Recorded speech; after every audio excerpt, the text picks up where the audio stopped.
Muito bom dia, tudo bem com vocês? Espero que vocês estejam bem. Duas aulas, aula gravada, uma aula assíncrona, assim chamado, né? A gente está iniciando hoje nossa nova unidade, unidade 5, cujo tema iremos tratar aí sobre adoração, beleza? Mas antes da gente iniciar a nossa aula, quero falar um pouco da atividade da aula passada, cujo trabalhamos aí sobre o resgate dos nossos antepassados. O tema, nossa unidade 4, foi sobre resgate. E aí, a todo momento, a gente fez um papel de reflexão sobre as nossas origens, né, galera? Qual que é a importância de fazer o resgate da nossa história? E aí, a nossa história mesmo, né? Não só a história como Brasil, como sociedade brasileira, que a gente discutiu algumas das aulas, mas como a nossa história, a história da minha família, a minha história, né? Saber quem eu sou, claro, né?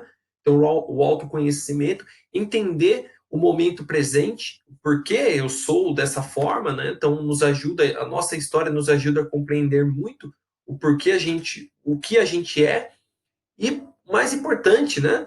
O pensar o futuro. Então, a nossa história nos ajuda a compreender o momento atual e quem nós nos queremos se tornar. Todo mundo já tem uma. O que você quer para o futuro, né? Todo mundo já tem uma ideia, basicamente, do que quer ter uma vida boa, né? Quer, né, ser feliz, basicamente. Então, o resgate a nossa história nos ajuda a compreender quem eu sou hoje e o que eu quero me tornar no futuro, e o que eu estou me tornando. Então, eu passei para vocês a história da Nísia Floresta. Espero que vocês tenham gostado da Nísia. Ela é desconhecida para grande parte dos brasileiros, né? Mas ela tem uma história fantástica de contribuição aí sobre a educação. E o porquê da Nísia Floresta eu trouxe para vocês, né? Além de a gente conhecer essa história dessa brasileira, essa grande brasileira aí que tinha como grande causa a educação das mulheres, ela dialoga com a nossa última aula, cujo tema aí, dentro do resgate, pensamos em resiliência, né? Resiliência e a superação. Acho que vocês perceberam na vida da Nísia Floresta, ela passou por perdas, grandes perdas na vida, dificuldades, né? Ela teve um primeiro casamento que não deu certo, no segundo casamento ela perdeu o marido dela, o Augusto, tanto é que o colégio levou o nome em homenagem ao Augusto, e uma das filhas dela teve problema de saúde, tanto é que a ida dela para a França, né, é justamente por conta desse problema de saúde de um dos seus filhos. Então, o que foi a intenção de passar a história da Nísia? Perceber que o quê? Né? Que muitas vezes os problemas que a gente tem na nossa vida, ela nos serve de trampolim, nos serve de inspiração, nos serve aí como motor de projeção do que a gente acredita, de convicção, né? Do que eu quero do mundo. Então a Nísia, com todas as dificuldades que ela teve, o pai dela foi assassinado, né? Acho que vocês viram lá na história, ela colocou um propósito da vida dela, da importância da educação das mulheres e um papel fundamental que ela teve. Galera, tipo, ela estava lá no início do século XIX, né? A transição ali da colônia para o império. Então era um momento que nem escola para a população direito tinha pouco, era difícil quem tinha acesso a estudo. Imagina as mulheres, né, galera? Então assim, como que é importante o papel da Nísia Floresta. Espero que vocês tenham gostado. Eu deixei para vocês uma reflexão ali em forma de uma redação. Fechou? Galera, nessa aula, só um minutinho aqui. Pronto, o professor precisa cortar. Então, conforme eu tinha dito para vocês, nessa aula a gente vai iniciar a nossa nova unidade, cujo tema aí é adoração. E o que é mais interessante nessa unidade? A partir dessa unidade 5, o que começaremos a discutir?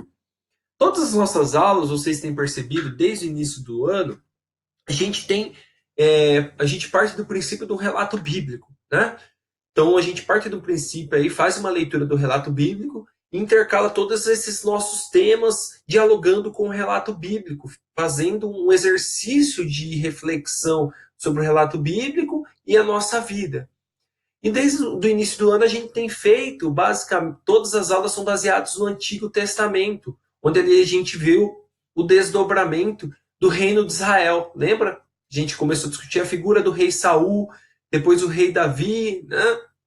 rei Salomão, a divisão dos dois, do reino do sul e o reino do norte, tá? Os ataques que esses dois reinos sofreram, o surgimento dos profetas, que são aquelas pessoas que eram os profetas, né? Eles faziam uma denúncia do que estava acontecendo no momento e levavam uma mensagem de esperança. Mas a partir dessa nossa aula, até o final do ano agora, nós iremos discutir aí o Novo Testamento. O que se trata no Novo Testamento, basicamente, né, galera? Para quem acho que grande parte de vocês já sabe, mas para aqueles que não conhecem, a Bíblia, então, que é o livro sagrado cristão, é baseado no Antigo e no Novo Testamento. O Novo Testamento são a história, tem a história basicamente que vocês já conhecem, desde a criação do mundo, as primeiras sociedades, e mais precisamente o anúncio da vinda do Messias, do Salvador. Né? Os profetas a todo momento eles estão anunciando. Já o Novo Testamento é a história do Messias. Né? Quem que é o Messias? Jesus Cristo.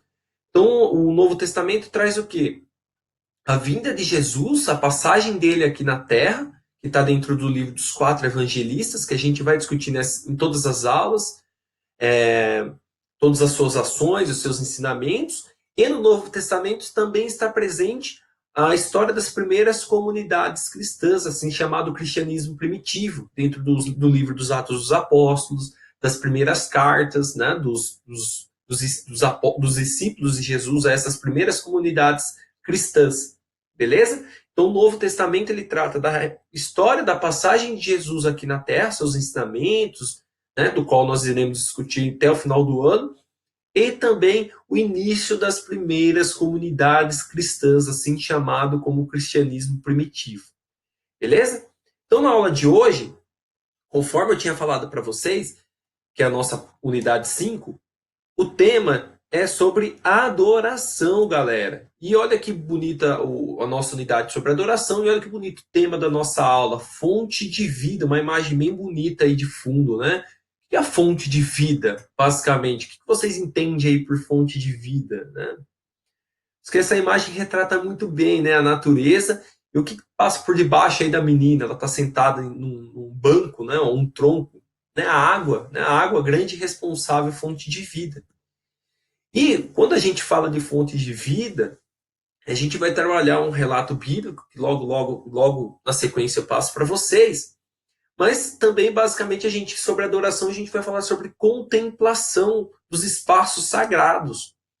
E como que todas as culturas, né, isso independente, todas as culturas, eles existem desde do que tem registro da formação humana, os homens constroem lugar para contemplação da natureza ou contemplação do que há sagrado. Então a natureza é um belo canal aí, conforme essa imagem mostra, um belo canal de contemplação, né, da natureza e de um espaço sagrado. A natureza nos ajuda, assim como os templos religiosos, né, as igrejas, os templos religiosos também é um espaço dedicado a uma comunicação com o sagrado, mas não é somente as igrejas. A natureza é o primeiro espaço assim chamado, né, de uma relação direta com Deus, do sagrado. E aí, galera, trouxe para vocês algumas imagens, né, basicamente de contemplação com o sagrado que envolve a relação com a natureza. Essa é uma imagem do rio Ganges, na Índia, né, onde os hindus é um rio considerado sagrado, ali pelos hindus. É uma imagem das pessoas se banhando. Aí essa outra imagem é o Rio Jordão, esse rio que fica ali onde? Região da Palestina, ali, Palestina e Israel, onde Jesus foi batizado. Hoje é um ponto, né, um ponto turístico e um local também de contemplação, né, em relação com o sagrado. Mas também, qual que é a intenção da gente pensar a relação com o sagrado? Não é somente esses lugares, né? O Jordão, o Rio Ganges, ou basicamente as igrejas. Né? A relação com o sagrado é você que constrói, é algo que você constrói com a sua individualidade. E aí essa imagem retrata bem, né? A pessoa olhando para o horizonte, um momento aí de contemplação, pensando na vida, de reflexão. Então, além desses lugares sagrados, a relação com o sagrado, cada um pode estar construindo a sua também. Não necessariamente precisa você estar no local onde que é considerado sagrado para uma determinada religião, como igreja, ou um rio, ou uma montanha. Mas sim, você pode estar dentro da sua casa, com os olhos fechados, olhando para uma árvore, olhando para uma flor, ou olhando para as paredes e fazendo um momento de contemplação, né, de um momento de comunicação de você com Deus. Beleza? E aí, galera, trouxe mais algumas imagens para vocês aí, mais históricos, né? São monumentos aí considerados monumentos os mais importantes da humanidade, né? Das datações mais antigas que se tem. Né? Esse é o templo primeiro, que é o templo Simbel, que se encontra no Egito. Esse é o Stonehenge, né? Assim chamado, que se encontra na Inglaterra. E os Moais na Ilha de Páscoa. Essa Ilha de Páscoa fica no meio do Oceano Pacífico, é uma das ilhas mais remotas, né? Mais difícil se tem a chegar, é um território chileno. E a ciência tem que explicar como que esses moais foram construídos, né? Qual o povo que construiu esses moais. Uma explicação para o lugar onde essa imagem aqui, tá, galera? Para os locais onde eles estão virados, tem toda uma relação. Né? Então, esses lugares, eles também, por povos históricos, eles também eram manifestações e expressões aí de comunicação com o sagrado, beleza? Hoje né, na nossa sociedade tem as igrejas, ou conforme eu coloquei para você, a natureza, mas os povos antigos já construíam essa relação com o sagrado, aí, conforme eu coloquei nessas imagens. Beleza? E aí eu deixo para vocês três questõezinhas, né? Analisando essa linda imagem aí, muito bonita essa imagem, né? Quais sentimentos essa imagem transmite a você? E galera, quais sentimentos que essa imagem transmite a você? Né? Pense aí. Algum lugar ou algum momento especial que você se sente da mesma maneira? Então você pergunta a você, você tem uma relação consigo de contemplação na sua casa ou numa praça? Tudo bem que agora a gente está nesse momento, né? De pandemia, não está podendo muito sair, mas você tem algum lugar onde você faz um momento de reflexão, de contemplação, um momento de diálogo consigo mesmo, conforme essa menina aí na imagem? E a terceira reflexão aí, em seu dia a dia, de que modo vocês